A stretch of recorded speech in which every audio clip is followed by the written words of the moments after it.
আসসালামু আলাইকুম বন্ধুরা, এবি কিচেনে সকলকে সাদর আমন্ত্রণ। আবারও একটি অন্য রেসিপি নিয়ে আপনাদের কাছে হাজির হলো। চলুন তাহলে আজকে রেসিপিটা শুরু করা যাক। আজকে আমি তৈরি করব শীতকালে এই পুঁই শাকের মিচুরি হয়, পুঁই শাকের ফুল যেটা বলেন, এটা শীতেতেই হয়, অন্য সময় হয় না। সেই পুঁই শাকের মিচুরি খেতে মানে খুবই টেস্টি হয়। আর এই ফুলগুলো ভালো লাগে, অনেকেই বীজ মতো দানা হয়ে গেছে, এগুলোকেও ভালোবাসে, কিন্তু আমাকে ফুলটাই বেশি ভালো লাগে। সেই কারণেই পুঁই শাকের মিচুরি ফুল পাতা দিয়ে একটা আমি তরকারি বানাবো। পুঁই শাকের মিচুরি বা পুঁই শাকটাকে ছোটো ছোটো করে কেটে নিয়েছি।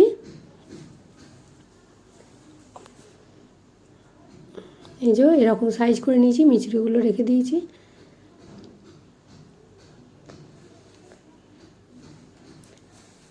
আর কে এরকম পুঁই শাকের মিচুরি খেতে পছন্দ করেন বা রেসিপি বানিয়েছেন, খেতে ভালোবাসেন, অবশ্যই কমেন্টে জানাবেন। আর তার সঙ্গে দেব কাঁচা পাকা কুমড়ো, একটা আলু আর গোটা কত মটরশুঁটিটা শীতে হয়েছে বলে সেই জন্য দিয়ে দিলাম। এবারে পুঁই শাকটাকে একটু ভাপ দিয়ে নেব, কারণ পুঁই শাক এমনি শুধু রান্না করলে একটু গ্যাস অম্বল হয়।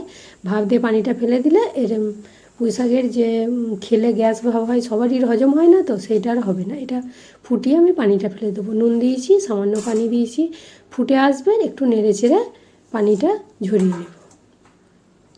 ফুটে গেছে, একটু নেড়ে চেড়ে নিয়ে পানিটাকে আমি ঝরিয়ে দিচ্ছি।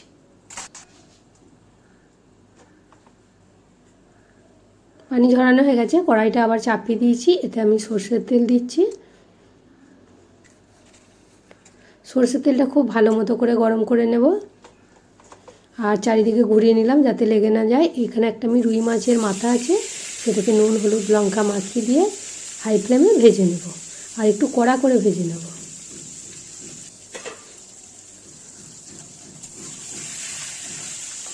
এই মাছের মাথা দিয়ে পুঁই শাক কুমড়ো, তার সঙ্গে সর্ষে বাটা দেবো। এই তরকারিটা খেতে এতটাই টেস্ট হয়, আমি শীত এলে প্রত্যেক বছর মিচুরিওয়ালা পুঁই শাক দিয়ে বানাই। যারা কোনো দিন খাননি একবার বানিয়ে দেখবেন, দারুণ টেস্ট লাগে। মাথাটা আমার ভাজা হয়ে গেছে, এবার আমি তুলে রাখছি।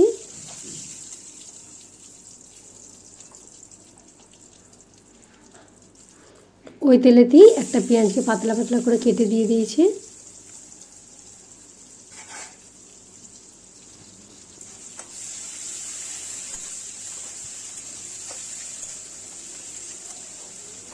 পেঁয়াজটা হালকা ব্রাউন কালার হয়ে এসেছে। এবারে এখানে আমি শিলে সর্ষে বেটে রেখেছি আর আদা রসুন কাঁচা লঙ্কা একসঙ্গে বেটে রেখেছি, এইগুলো একে একে দিয়ে দেবো। প্রথমে সর্ষে বাটাটা দিয়ে তেলের ওপরে একটু কষিয়ে নেব। সর্ষের তেলে মানে সর্ষের যে একটা কাঁচা তেল তেল গন্ধ ভাব থাকে, সেটা চলে যাবে। এটাকে একটু নেড়ে নিলাম কয়েক সেকেন্ড। এবারে আমি আদা রসুন কাঁচা লঙ্কা বাটা আছে, সেটাকে দিয়েও নেড়ে নেব কয়েক সেকেন্ড।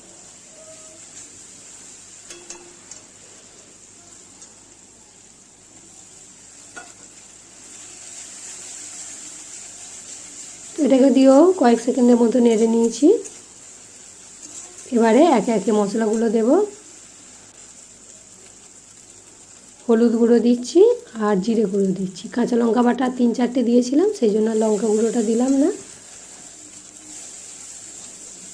আর লবণটা আমি অল্প দিচ্ছি, কারণ সর্ষেটা যখন বাটি তখন লবণ দিয়ে বেটেছিলাম। একটা ছোট্ট টিপস, সর্ষে বাটতে যে স্লিপ কাটে, যদি এইভাবে 1 চামচ লবণ দিয়ে বাটেন তাহলে খুব সুন্দর মিহিভাবে বাটা হবে আর স্লিপ কাটবে না।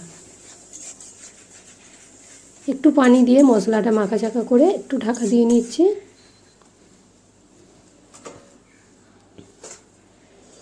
ঢাকা খুলে নিলাম। কালারটা মানে একদম কাঁচা লঙ্কা দিয়েছি আর হলুদ দিয়েছি, আবার পুঁই শাকে একটু হলুদ কালারটা আসেনি, সেই কারণে আমি এখানে কাশ্মীরি লঙ্কা গুঁড়ো একটু দিয়ে দিচ্ছি।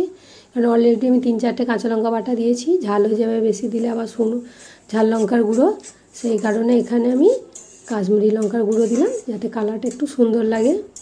এটা অপশনাল, না দিলেও হবে, আমাকে কালারটা ভালো লাগে দেখতে বলে সেই কারণে কালারটা করার জন্য দিলাম। অল্প একটু পানি দিয়ে মশলাটা কষতে দিয়ে দিচ্ছি। ঢাকা দেবো আর গ্যাসের ফ্লেমটা লো করে দেবো।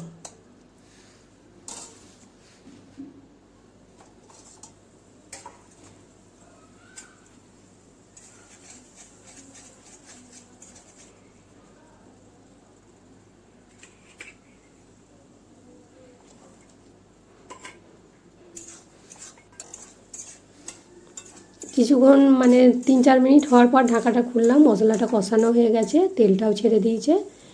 এবারে আমি সবজিগুলো দিয়ে দেব। আলু, কুমড়ো, মটরশুঁটিটা দিলাম, এটা দিয়ে একটু কষিয়ে নেব।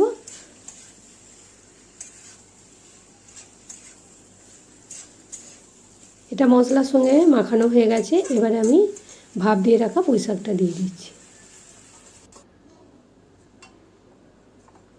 এটাকে বেশ ভালো করে মশলার সঙ্গে মাখিয়ে নিচ্ছি।